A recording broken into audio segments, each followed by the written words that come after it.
first light of June 4th drifted across the Pacific like a thin, silver veil, revealing the dark shape of a flying boat resting quietly on the water. Its metal skin was cold with night dew, its engine silent, as if the aircraft itself was holding its breath. Inside, a young naval aviator tightened the strap of his Mae West, unfolded his worn navigation chart, and prepared for what should have been another long, empty patrol. He was flying a PBY Catalina, slow, heavy, and unremarkable to anyone who had never relied on it for survival. It was not built to dazzle, it was built to endure. And on this morning, endurance was the only thing standing between the American fleet and catastrophe. Across Midway Atoll, every unit was on edge. 3 days of alerts had worn nerves thin. Marines manned their fighters. Bombers waited on the tarmac. Radio intercepts whispered of an enemy approaching, but no one knew from where. Somewhere beyond the horizon, the Japanese strike force advanced unseen. The question was simple and terrifying. Who would find whom first? And what would happen if the slowest aircraft in the Pacific War happened to be the first to see everything? Long before that morning over Midway, the Pacific had already revealed its greatest truth. It was too vast to control and too empty to predict. Fleets could vanish into its horizons, slip between its island chains, and appear without warning hundreds of miles from where they had last been seen. In this theater, victory did not belong to the fastest ship or the strongest aircraft, it belonged to the side that could see first. The U.S. Navy understood this better than anyone. After the shocks of 1941 and early 1942, it faced an impossible problem. Carrier groups needed intelligence, convoys needed protection, and island bases scattered across thousands of miles needed eyes watching every possible approach. Fighters could not stay aloft long enough. Bombers were too fast and burned too much fuel. Submarines saw little beyond periscopes and shadows. What the Navy needed was an aircraft that could do something no other machine of the era could: stay in the sky long enough to make the ocean feel small. From that need came the PBY Catalina, a flying boat with parasol wings and wide, graceful lines that hinted at nothing of its toughness. It was slow, barely faster than a modern highway car. But slowness was its strength. At that speed, its engines could run for 20 hours straight. Its fuel tank seemed endless. Its hull allowed it to operate from lagoons and harbors, too remote for runways. In a war defined by range, the Catalina was a rare creature, patient, steady, and always watching. It became the Navy's long-distance heartbeat, silent, tireless, and essential. Life aboard a PBY Catalina was a quiet test of endurance. Step inside its long, narrow hull, and the first thing one noticed was not the equipment but the space. Cramped bunks lined the compartment behind the cockpit. A tiny galley held a single hot plate, and a chemical toilet was tucked near the rear like an afterthought. It was an aircraft built, not for comfort, but for survival over distances that pushed human patience to its limit. Every mission felt like a marathon, 18 hours, sometimes 20. The engines droned without pause, a low vibration that seeped into bones and eyelids. Hot coffee simmered on the galley plate, losing flavor with every hour. Canned sausages, fruit tins, and crackers became staples, not out of preference, but because they stayed edible at altitude and in every climate. Some nights the cabin was cold enough to numb fingers. Other days it burned like a greenhouse under the Pacific Sunday. There was no glamour here, only discipline. And yet, crews adapted. 3 pilots rotated through flying duties. Radiomen, navigators, and gunners shifted positions to stay alert. The Catalina became a small, floating world where camaraderie softened the monotony. After months of patrols from Midway, the men of Patrol Squadron 23 had learned to read the ocean as if it were a living map. Every swell, every shadow, every line of foam. By late May 1942, the routine had changed. Midway was on high alert. Intelligence hinted at something massive approaching from the northwest. Extra fuel drums lined the lagoon. Marines slept beside their fighters. Every PBY crew felt it.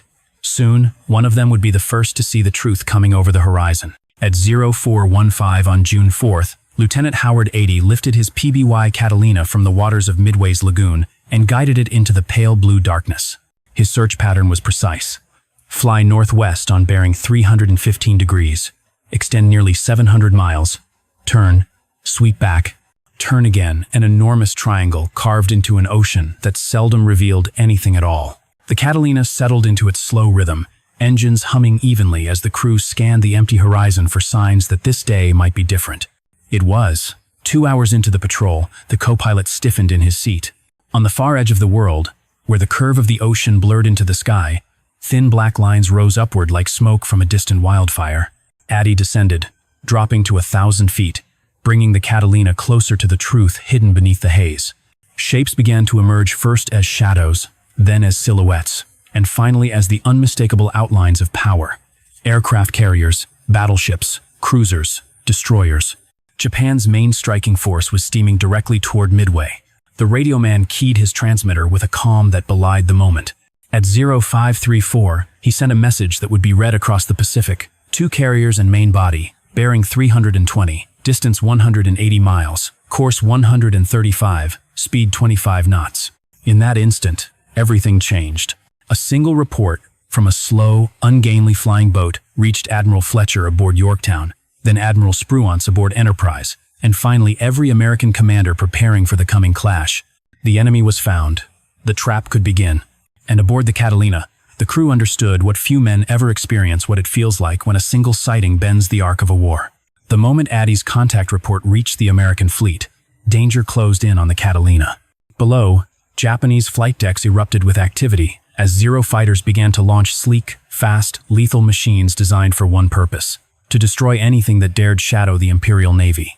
A PBY Catalina, cruising at little more than 115 miles per hour, was the easiest prey imaginable.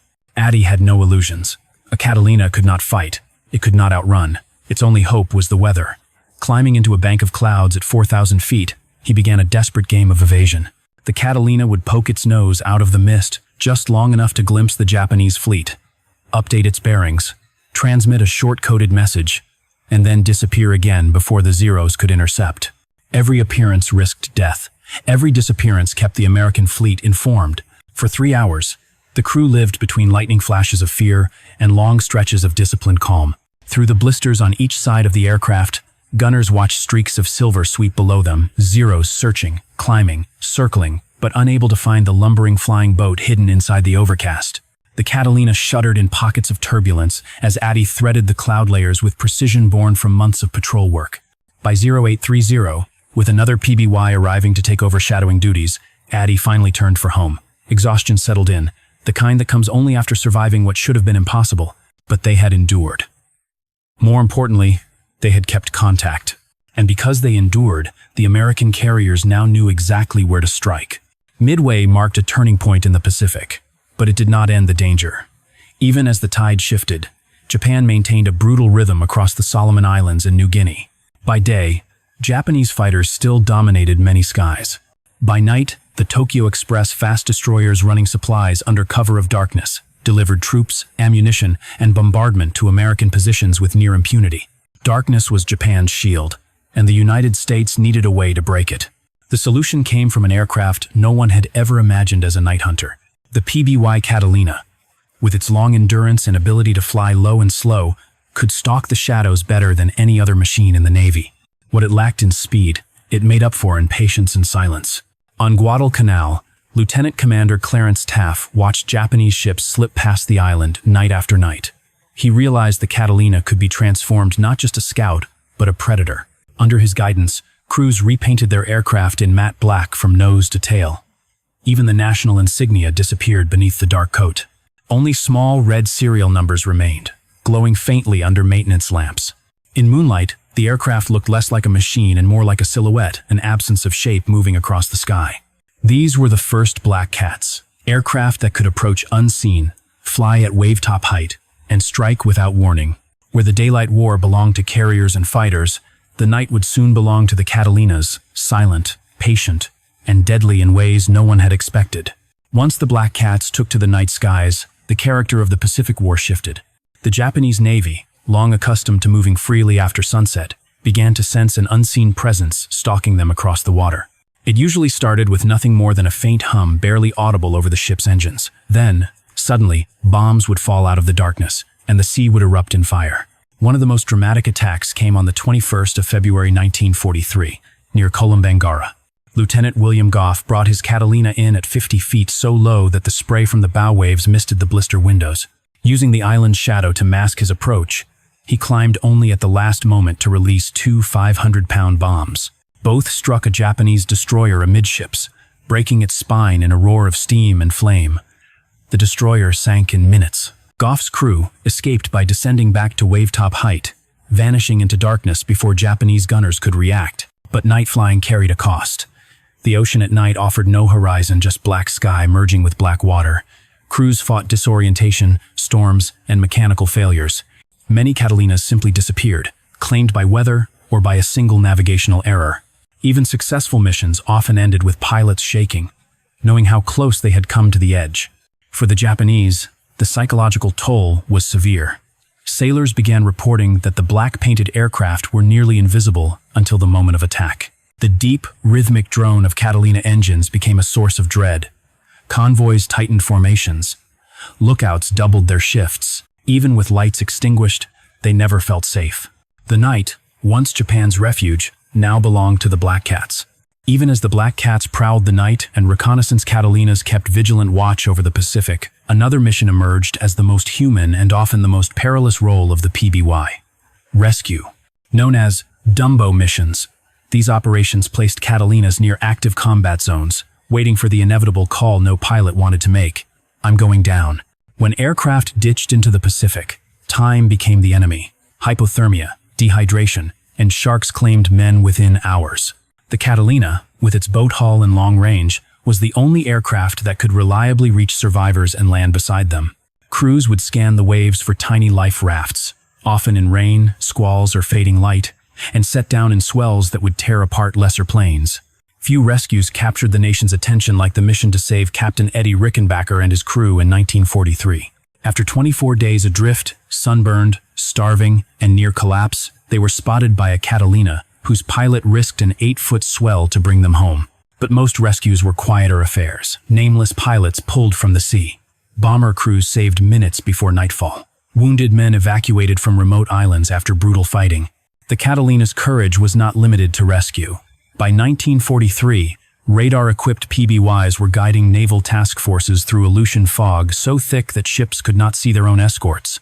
At Attu, Catalinas provided the only reliable navigation for the invasion fleet, their airborne radar becoming the earliest seeds of modern airborne early warning. Across the world, Allied nations embraced the Catalina. The Royal Air Force used it to hunt U-boats in the Atlantic, often spending entire days chasing a single sonar contact. The Royal Canadian Air Force patrolled 2 oceans, while the Royal Australian Air Force flew milk runs through Japanese, held waters to supply coast watchers and evacuate stranded personnel.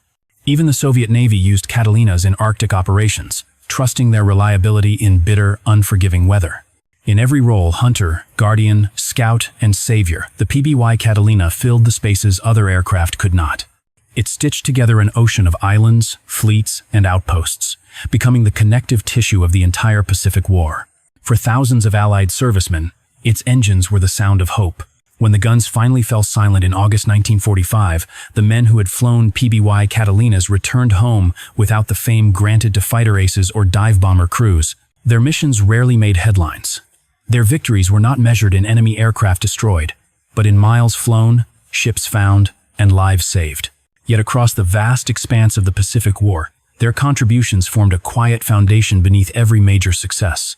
Lieutenant Howard Addy, the young patrol pilot, whose dawn sighting revealed the Japanese fleet at Midway, lived the rest of his life with modesty. He rarely spoke of that morning when his Catalina descended through haze and caught the first glimpse of the enemy. When asked about it years later, he simply said he was doing his job. There was no boast, no flourish, only the calm certainty of a man who understood that duty is often performed far from applause. But history tells a different story. Without 80's PBY Catalina, the American carriers at Midway might have struck blind or worse, sailed into an ambush. Without the Black Cat squadrons, Japanese night operations might have continued unchallenged. Without Dumbo missions, thousands of aviators and sailors would have been lost forever to the sea. Without radar-equipped Catalinas guiding ships through fog and darkness, key operations in Alaska and the Solomons might have failed before they began. In war, speed often steals the spotlight. Firepower earns the headlines.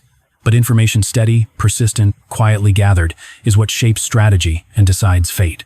And no aircraft provided more of it than the PBY Catalina. The Pacific War was won by carriers and battleships, yes, but also by the slow, patient flying boats that refused to let the ocean hide the enemy or swallow the lost. Their legacy is not written in the dramatic moments alone, but in the countless hours of watching, waiting, and enduring. So, as we remember the Battle of Midway, the Pacific War, the Black Cat squadrons, and the men who flew the PBY Catalina, we honor not just their achievements, but their steadfastness. They prove that courage is not always loud. Sometimes it is the quiet hum of engines at dawn, heading out across an empty sea to do a job that few will ever understand. If this story moved you, we invite you